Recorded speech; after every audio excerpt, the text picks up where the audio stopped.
Para você que nos acompanha na Ilha do Mel FM, hoje nós temos um dia especial.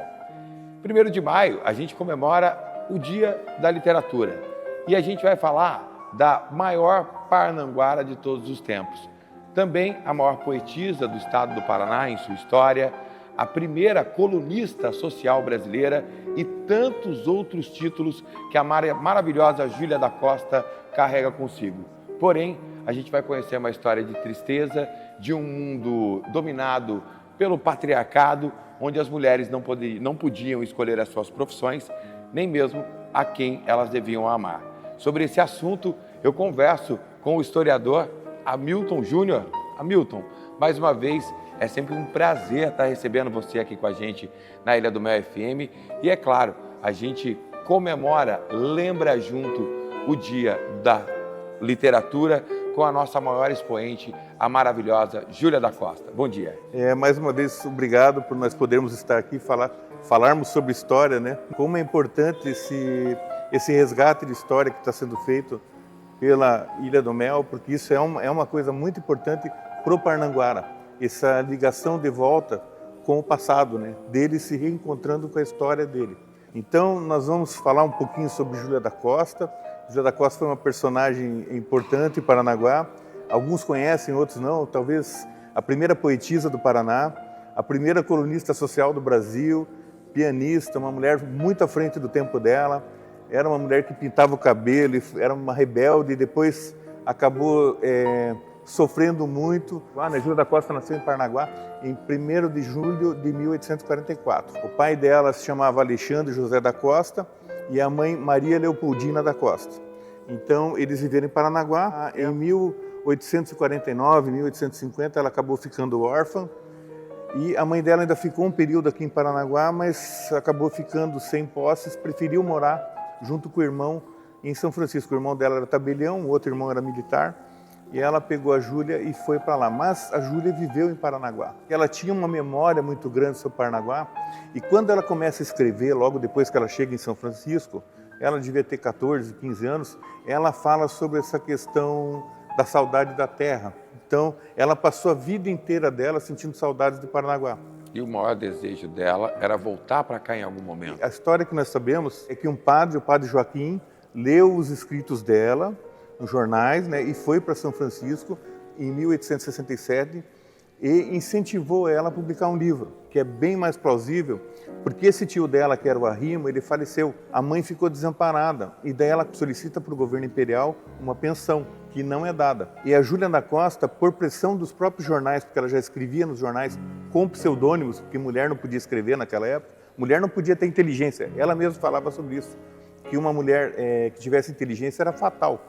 E aí a gente pode dizer que ela era uma mulher à frente do seu tempo, porque mesmo sem as mulheres poderem ter diplomas, ela foi estudar. Ela começa a escrever as poesias, primeiramente usando o pseudônimo, né? Vários pseudônimos. Ela tinha JC, J. Costa, vários pseudônimos ela usou para poder escrever, porque as mulheres não tinham esse espaço, né, como você está falando. E depois que ela publica daí o primeiro livro, ela começa a se tornar uma poetisa famosa e daí sim ela é conhecida no Brasil inteiro. Depois, a partir de 1867, ela casou em 1871. O Benjamin, ele era um professor de música, um músico, né, um professor, e ele conheceu Júlia da Costa e eles começaram a trocar bilhetes, cartas, né? Isso que ficou muito famoso na vida da Júlia da Costa. Então, eles tinham uma maneira de se relacionar por carta, foi uma paixão maluca. E ele fala sobre que o amor que ele teve na vida dele era um amor imaturo. Então, ele fala que ele não pôde ficar com aquela pessoa, que é exatamente a Júlia da Costa. Eles se relacionam por cartas e é interessante que eles têm uma comunicação por cartas. Então, conforme ela tocava o piano, ele sabia se tinha visita em casa e se ele podia deixar a carta na janela dela, ou numa árvore que ficava próximo da casa dela. E da mesma forma ela Era uma mulher do seu tempo. uma mulher do seu tempo. Inclusive, nunca se beijaram. Nunca se beijaram, nunca tiveram nada. Então é um amor, foi um amor platônico de verdade. Amor de história, de livro, de romance. Daí em 1871 ela casa com o comendador Pereira, né, um comerciante muito famoso em São Francisco do Sul. Era o homem rico da cidade, vamos dizer. Ele tinha muita projeção, mas ele chegou num ponto que ele só avançaria se ele tivesse uma esposa. Porque nessa época, para a pessoa poder se colocar melhor na sociedade, ela tinha que ter festas, tinha que ter recepções, tinha que ter uma mulher, uma família para poder dizer, olha, tem que receber as pessoas, tem que atender e tal. Casou com ela. Quando o Carvolível Benjamin volta para São Francisco, daí ela entende que realmente ela precisa seguir a vida dela e daí ela se entrega como a dama da sociedade, esposa do maior político local. Começa a fazer saraus, promover saraus, festas e tal. Então, ali sim a Júlia muda para a dama da sociedade. Ela se torna daí... Uma primeira dama Primeira daquela dama, região. exatamente. Considerada a primeira dama em São Francisco do Sul. O que aconteceu? Em 1894, ela conhece um cara que era um alferes chamado Batista. E esse alferes começa a frequentar a casa dela. E todo mundo virou um escândalo na sociedade, porque o cara ia lá tomar chá e conversa e tal. O que aconteceu? Logo em seguida, ela é interditada. Ela recebe cartas de Paranaguá, do primo Joaquim dela, ela tinha parentes aqui, tinha um primo Joaquim, chamava Joaquinzinho. Esse era um primo que ela se correspondeu a vida inteira. E ele manda cartas para ela pedindo dinheiro, que ele estava numa dificuldade, ele manda notas promissórias, e ela até reclama na carta de retorno, dizendo, olha, não precisa me mandar nada, só me diga o que você precisa, mas eu não tenho dinheiro. Eu tenho algumas propriedades e eu posso dispor de algumas delas. Ela já é viúva. Daí a família do comendador, os sobrinhos dele, interditam ela. Põe no jornal em Florianópolis, em São Francisco, que ninguém podia fazer negócio com ela. E nós sabemos que pela época era muito fácil interditar uma mulher. Né? Nós estamos falando de uma sociedade machista, né? Patriarcal, da virada do século XX. Então, inclusive, por lei, as mulheres vão conquistar o direito de negociar terras só no século seguinte. O pessoal fala muito assim sobre ela ter ficado louca. Tem muita gente que fala isso, sabe? Mas eu não acredito que ela ficou louca, porque eu acho talvez muito deprimida, porque ela se recolhe, isso, né? Ela fica quase uma década sem contato. Exatamente, com o mundo. Ela não atende ninguém. Daí, inclusive, o doutor Aníbal Ribeiro Filho, aqui de Paranaguá, foi para lá, ela era viva nessa época, foi para lá e encontrou com ela. Passaram uma tarde conversando.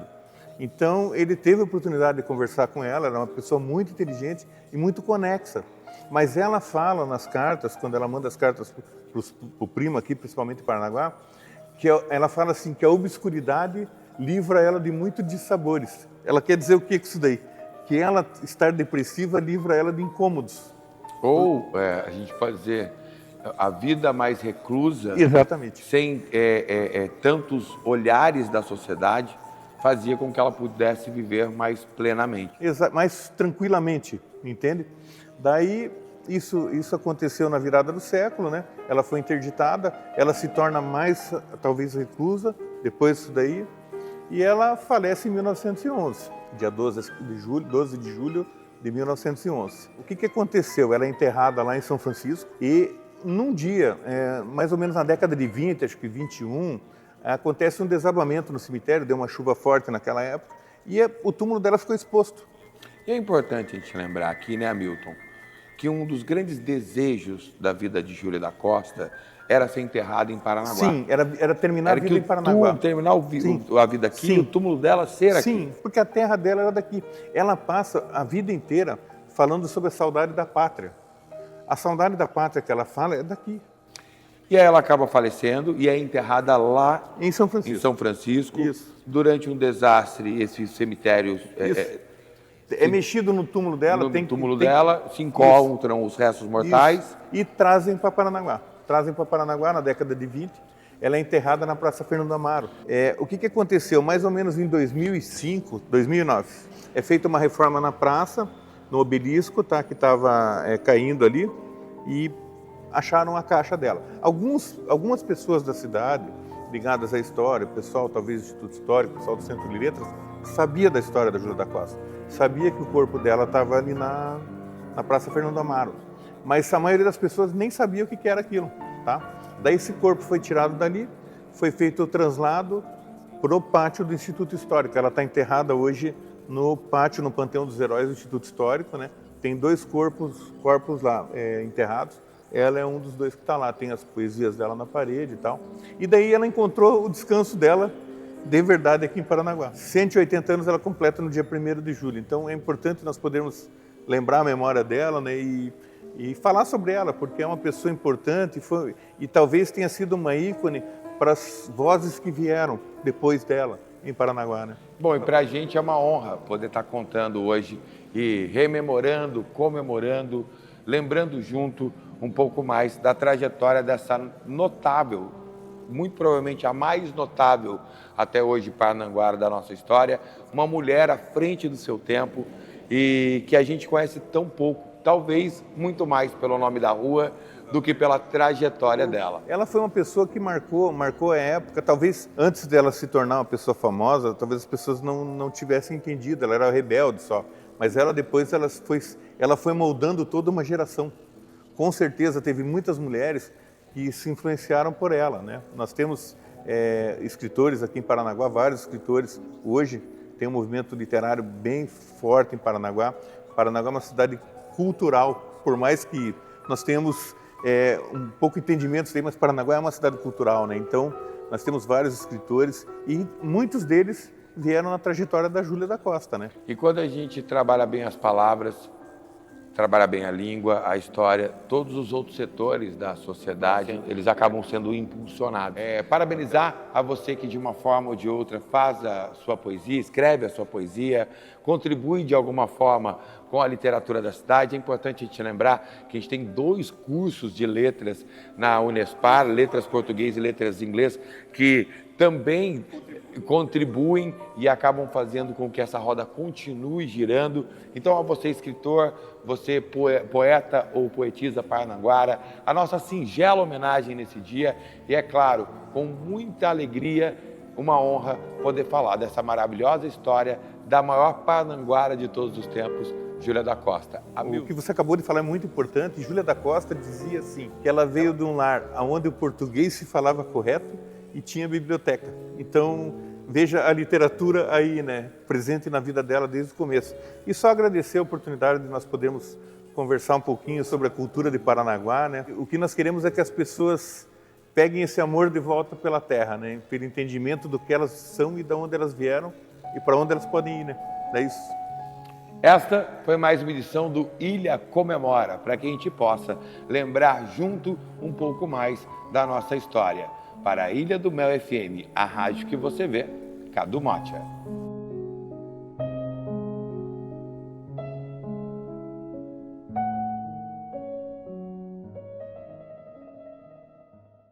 Rede Notícias. A notícia como ela é.